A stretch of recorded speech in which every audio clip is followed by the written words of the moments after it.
So, I'm just making the kimchi, so you can talk about it, but Yeah. what am I slicing this into? So grated.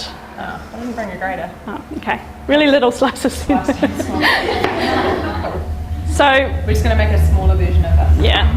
So basically you start exactly the same. So you've got your cabbage, and then you've got your salt, and then you're just adding other things into them. So the nourished one, that's got like, kimchi's usually made with Savoy cabbage, which is a much, I don't know if you've seen them, they're a much bigger cabbage. I tried growing them and they just got eaten alive by... No, they're That's a Savoy. is it? Okay, there's another one. Yeah, they're massive. Yeah. Yeah, like that's traditionally how. But so then there's these ones here as well that you can get. You would have seen the half of this one. It's a much curlier leaf, and it's just a much more delicate leaf than this. And so this is usually what kimchi is made with around here. And it's so it's the Savoy cabbage, or it's got another name as well. I can't quite remember. And so then you can also add in that. So that's got like daikon radishes in it as well, and carrots. I can't quite remember the other thing inside that. But so the thing with kimchi is you can make it with almost any vegetable. So this here has got leeks inside of it. And so this is a kimchi that I made about 3 days ago. And this has got red cabbage, leeks, carrots, and some white cabbage as well. You don't put onion in yours? Yeah, spring onion I've got in mine. White onion. No, but that's a personal preference though. And so all you're doing is you're basically turning your sauerkraut into more of a flavour hit. And so I think of just making up a really big coleslaw. And so what you would put into a coleslaw, like your spring onion, your red cabbage, and white cabbage, some grated carrots, that's what you're going to start to create. And then all you're doing is you're crushing it down, and you're going to add a paste to it. And the paste traditionally would be fish sauce, it would be chilli powder, it would have a little bit of sugar in it, and it would have some paprika in it as well. But today, Yeah, I don't use fish sauce, and I don't use the sugar, so I just add like the chilli paste, ginger, and paprika, and a tiny bit of chilli to it. And that's how I make my paste, and that's what the flavour that goes into it. And it's the same process. It can sit for 3 days or 7 days. So all you're doing is creating a flavoured sauerkraut. So it's just another layer to your so should we make sauerkraut. the paste? Yeah. Cool. Into the blender, optimum. If you did use sugar, it would really get broken down with the bacteria. Yeah, it would. Yeah. And there's so many different recipes out there of how you can make it, and you could use honey, or you want to try and get the most nutrient-dense sugar that you can, so you don't really want to be using your white sugar, and but you can do it without it as well. So we're supposed to crush it. Yeah, it doesn't do anything really to the process of it. It's similar, it's because you're making fermented vegetables, and fermented vegetables as a base is with your salt and your crushed vegetables. I did 1.5. Yep. Cool. Anyone else? So you can do it if you want. I'm quite enjoyable. Kimchi that we tasted, did that have sugar? Yeah, go for it. There's no sugar on the, I've looked at the back of that and there's no sugar on that. Yeah. Okay. In goes a thumb of ginger. And then I put about the same amount of garlic too, so that's usually 2 cloves. Is it 2 there? No, it's 1.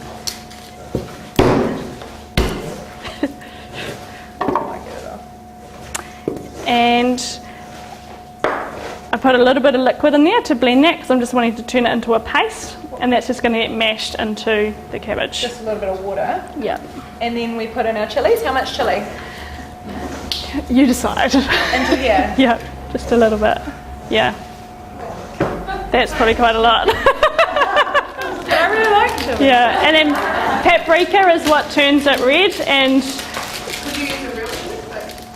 yep, totally, yep. And that would be like even better, a whole, maybe not a whole red chili.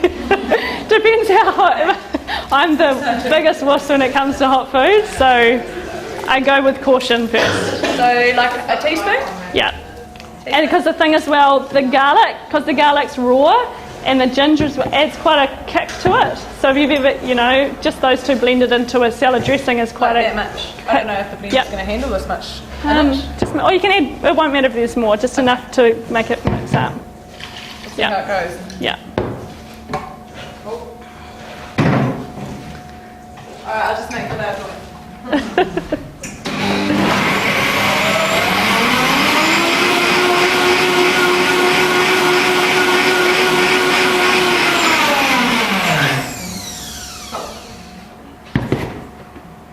Yeah, sweet. Happy days. Yeah, so then that just goes onto the vegetables, and that's going to turn it into a red colour, and it's just going to give it a whole lot more kick and punch. So think of that as your salad dressing on your salad, and you're just adding flavour to it, and that's basically what kimchi is. And your vegetables could be anything. If anybody wants to smell it, it smells amazing. Cool. So we're going to let feed, have some fun massaging that. Have you guys got questions about? Any vegetables? Yeah.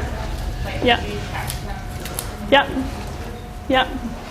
It's as long as it's like organic and it's your best quality produce, because you're just not wanting to go buy a whole lot of store-bought ones, because supermarket bought ones, and putting them into there, because you're just trying to get the nutrients in. Yeah. And this is the way to eat local and to eat in season and to make your vegetables go further. So getting a whole lot of cabbages at this time of year and just doing batches and batches, and you've got vegetables all winter. And it's the best way to have a quick, easy salad in the fridge. Like you've got, you get whatever you want to put into your bowl, and you've got your vegetables all sorted. It's just the fastest way to eat with a little bit of prep when you've got your vegetables in season, or you've just got them all loaded up in the house. So I've heard some people like stir through kimchi into the stir fried vegetables. Yeah. Yeah. Yeah. You can. The thing is, when you put the flavour into this, it's this nutrient-packed flavoured vegetable dish, and so then if you're making something up, it's like adding flavour. So instead of adding packet flavour, you've got all this ginger and this garlic and everything, so you add a couple of tablespoons and you've got this really amazing instant flavoured dish. It depends how much you cook it, because cooking can help with the digestive process, and it can also then destroy the bacteria as well. So it depends on how much you're cooking it to. You want to try and eat it as close to this as you can, but if you were to get a whole cabbage, some cooking helps with that cabbage as well. So it just depends on how much you heat it. How often and how much do you eat every day? So I try and have it every meal. So I mean, there'll be weeks when I haven't done anything and there's nothing there. But then you get into it and you've got heaps and you're just having it with every meal, because it's instant food, it's sitting in the fridge, and so you're just getting into it. How do you have it for breakfast? Breakfast, I have it with some eggs. Yeah, kimchi and eggs is like the best thing ever in the whole world. Yeah. Just so you know.